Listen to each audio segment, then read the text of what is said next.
ప్రభుత్వం అధికారంలోకి వచ్చి కాంగ్రెస్ పార్టీ ముఖ్యమంత్రి రేవంత్ రెడ్డి అధికారంలోకి వచ్చి పేదల మంత్రిగా సీతక్క గ్రామీణాభివృద్ధి శాఖ మంత్రిగా ఈ శాఖకు ప్రాతినిధ్యం వహిస్తా ఉన్నారు. ఖర్చు పెట్టింది ఎంత చూస్తే 50 కోట్లు మాత్రమే. 1200 కోట్లు ఇక్కడ, 50 కోట్లు ఇక్కడ. రెండోది, మీరు ఇస్తామన్న 5,19,190 మందిలో మీ లెక్కల ప్రకారం, ఇది మా లెక్కలు కాదు, ప్రభుత్వం లెక్కల ప్రకారం, మా కొడాలన్న సమాచార చట్టం ప్రకారం ఒక లెక్క తీసిండు. ఈ లెక్క ప్రకారం తీస్తే 83,887 కూలీలకు మాత్రమే మీరు చెల్లించారు. అంటే మీరు ఇచ్చిన ఎన్నికల హామీలు అందరికి ఇస్తా అని చెప్పి మీరు గుర్తించింది 5 లక్షల మందికి గుర్తించారు. 7 లక్షల మంది లెక్క, ఇది ఒక 2 లక్షల మంది అదనంగా చేస్తే దీంట్లో ఇచ్చింది కూడా ఈ 83,380 మంది కూడా కేవలం 1వ విడత మాత్రమే ఇచ్చారు. అరే మేము ఇదే, నువ్వు రైతు భరోసాకు ఎన్ని వేల కోట్లు ఖర్చు పెట్టావు? రైతు భరోసాకు చాలా కోట్లు ప్రభుత్వం ఖర్చు పెట్టింది. లేదు, ముఖ్యమంత్రి గారు ఢిల్లీకి ఎన్నిసార్లు వేస్తున్నారు? నెలకు 4 సార్లు, 5 సార్లు, 6 సార్లు ముఖ్యమంత్రి గారికి వేస్తారు. జనవరికి వేయించిండు.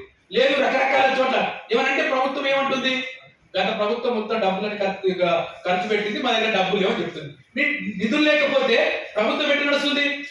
ముఖ్యమంత్రి, ఎమ్మెల్యేలు, మంత్రులు ఎన్ని వేల కోట్ల జీతాలు తీసుకుంటున్నారు. చైర్మన్లకు ఎంత జీతం ఇస్తున్నారు? ఎన్ని వివిధ కార్పొరేషన్ చైర్మన్లు ఇచ్చారు మీరు. చైర్మన్లకు ఎన్ని కోట్ల జీతం ఇస్తున్నారు మీరు? ఇవన్నీ ప్రభుత్వం ఏమో చైర్మన్లకు ఇవ్వడానికి డబ్బులు ఉంటాయి, ముఖ్యమంత్రి జీతం తీసుకునే డబ్బులు ఉంటాయి, ఎమ్మెల్యేలు జీతం తీసుకునే డబ్బులు ఉంటాయి, రైతులకు రైతు భరోసా కింద మీరు దాదాపు 800 కోట్లు ఇవ్వడానికి 8,000 కోట్లు ఇవ్వడానికి మీ దగ్గర డబ్బులు ఉంటాయి. కానీ రెక్కలు ముక్కలు ఆధారం చేసుకుని, లెక్కలు ముక్కలు చేసుకుని కేవలం రెక్కల మీద ఆధారపడే కూలీలకు, వ్యవసాయ కూలీలకు, ఉపాధి కూలీలకు మీరు ఇస్తామన్న 12,000 రూపాయలు ఇవ్వడానికి డబ్బులు మీ దగ్గర ఉంటాయా? మీరు కొత్తగా డబ్బులు ఇస్తారాల్సింది ఏం లేదు కదా.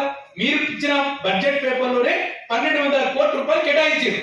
50 కోట్లు సిగ్గుపడతారు వలన కూలీలు. ఈ తెలంగాణ సమాజం అభివృద్ధిలో ఎవరి ఏమంటారు, జీడిపి రేట్ అంటారు కదా, అభివృద్ధిలో కూలీల భాగస్వామ్యం లేదా? కూలీలు పని చేయకపోతే వ్యవసాయం ఉంటుందా? కూలీలు పని చేయకపోతే మిగతా రంగాలు ఉంటాయా? కూలీల పట్ల ఈ ప్రభుత్వం వివక్ష కొనసాగుతుంది, నిర్లక్ష్యం పాటిస్తా ఉంది. ఒకవైపు రాజ్యాంగాన్ని రక్షిస్తామని చెప్పి దేశవ్యాప్తంగా మీరు ఉద్యమిస్తుంటే, రాహుల్ గాంధీ గారు ఉద్యమిస్తుంటే, రాహుల్ గాంధీ స్ఫూర్తితోటి మేము అన్ని స్కీమ్లను అమలు చేస్తున్నామని చెప్పి, ప్రసాద్ గారు ఇక్కడ రండి, వేదికకి రండి, మీరే మీరేమో కూలీల పట్ల ఎంత నిర్లక్ష్యం కొనసాగుతుంది అంటే మీరు నిజంగానే రాజ్యాంగాన్ని రక్షిస్తారా అనేది మాకు ఒక డౌట్ వస్తుంది. ప్రభుత్వం చెప్పాలి, లేదు ముఖ్యమంత్రి రేవంత్ రెడ్డి గారు చెప్పాలి, రాష్ట్ర గ్రామీణాభివృద్ధి శాఖ సీతక్క గారు చెప్పాలి. ఇప్పుడు సమాధానం ఎప్పటిలోకి ఇస్తారు? ఇది కూడా ప్రభుత్వం సొయ్యితోటి ఇవ్వలేదు. మా వెంకటరమణ అన్న, మేము, మా నాగయ్య సారు, మా ప్రసాద్ అన్న పోయి సీతక్క దగ్గర పోయి కూర్చొని గంటల పుట్టలు, మా కొండలన్న చాలా మంది మిత్రులు పోయి కూర్చొని సీతక్క తోటి మాట్లాడి మీరు ఎన్నికల మేనిఫెస్టో చెప్పిండ్రు, మీరు అధికారంలోకి వచ్చి 1.5 ఏడాది అయిపోతుంది, అయినప్పటికీ కూడా మీరు ఇప్పటి వరకు ఇందిరమ్మ ఆత్మీయ భరోసా అంటే కూలీలకు ఆర్థిక మద్దతు పథకం స్కీమ్ మీరు మొదలు పెట్టలేదని చెప్పి సీతక్కతో చర్చించిన తర్వాత అప్పుడు ప్రభుత్వము జనవరి 10వ తేదీ నాడు 42 జీవోలు తీసుకొచ్చి మేము ఇందిరమ్మ ఆత్మీయ భరోసా పథకాన్ని అమలు చేస్తామని చెప్పి, ఓకే మంచిదే. కానీ మీరు చెప్పిన దానికి, చేసేదానికి, మాటలకు ఆచరణకు పొంతన లేదు. మేము కోరుతుంది ఏంటిది? మేము వారి గొంతమ్మ కోరికలు ఏం కోరట్లేదు, ఒక న్యాయమైన డిమాండ్. మీరు ఇస్తామన్న కూలీల ఆర్థిక మద్దతును, భరోసాను మాకు ఇవ్వండి. మీరు రైతులకు ఇచ్చారు, రకరకాల మందికి ఇచ్చారు, మేము రైతులకు ఇచ్చినందుకు మేము వ్యతిరేకిస్తలేము. చాలా మందికి మీరు స్కీమ్లు ఇస్తా ఉన్నారు, అమలు చేస్తా ఉన్నారు. కాబట్టి మా కూలీలకు దీంట్లో మీరు ఇచ్చిన లెక్కలు చూస్తే ఎస్సీలు 1,36,000 మంది ఉండండి, ఎస్సీలు 1,36,111 మంది ఉంటే ఇచ్చింది ఎంతమందికి? 24,230 మందికి ఇచ్చారు. ఎన్ని కోట్లు ఇచ్చారు? 14 కోట్లు ఎస్సీలకు ఇచ్చారు. ఎస్టీలకు ఎంత ఇచ్చారు? ఎస్టీలో మీరు గుర్తించింది ఎంత? 82,375 మందిని ఎస్టీలను గుర్తిస్తే ఇచ్చింది ఎంతమందికి?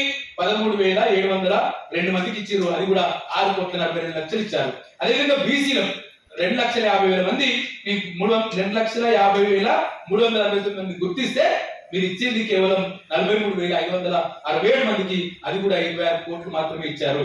మైనార్టీ చాలా తక్కువ మంది మన రాష్ట్రంలో గుర్తించింది 12,417 మంది గుర్తిస్తే ఇచ్చింది 2,816 మందికి, వాళ్ళకి ఇచ్చింది 1,68,00,000 ఇచ్చారు.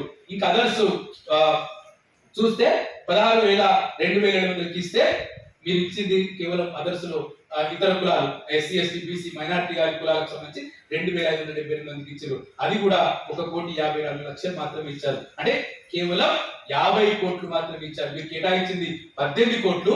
లేదు మీ లెక్క అంత ఇస్తే 298 కోట్లు ఇవ్వాలి.